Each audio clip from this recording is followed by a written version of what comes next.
పవన్ కళ్యాణ్కి హెచ్చరిక జారీ చేస్తున్నాం. కొరత ఊపుళ్ళకి నీ చెంచాగాలని పంపించినంత మాత్రాన ఏమి నాని గాని వైఎస్ఆర్ కాంగ్రెస్ పార్టీ గాని కొరత ఊపుళ్ళకి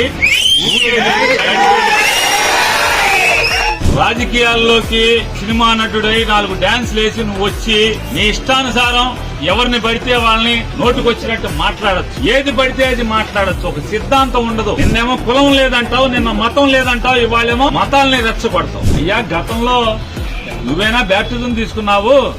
అంతకుముందు వేషాలేంటి, అంతకుముందు భాష ఏంటి, అంతకుముందు డ్రామాలేంటి? ఇవాళ ఈ సిగ్గుమాలిన తనం కాదా అని నేను ప్రశ్నిస్తే ఆర్గనైజ్ చేసుకుని సిగ్గు లేకుండా ఒక 50 మందిని పోగేసి తాగిచ్చి మా సంఘం మొదట్లోకి వచ్చి 4 కేకలేస్తే దడుస్తారా అంట? ఆగుతారా? గుడివాడ వెళ్తే కారు మీద వాళ్ళు అయితే వాళ్ళు డౌన్ నాని అంటే ఈ మా వాళ్ళందరూ కూడా 400-500 మంది నీ దగ్గర 50 మంది ఉంటే వాళ్ళు 400-500 మంది చేరారు.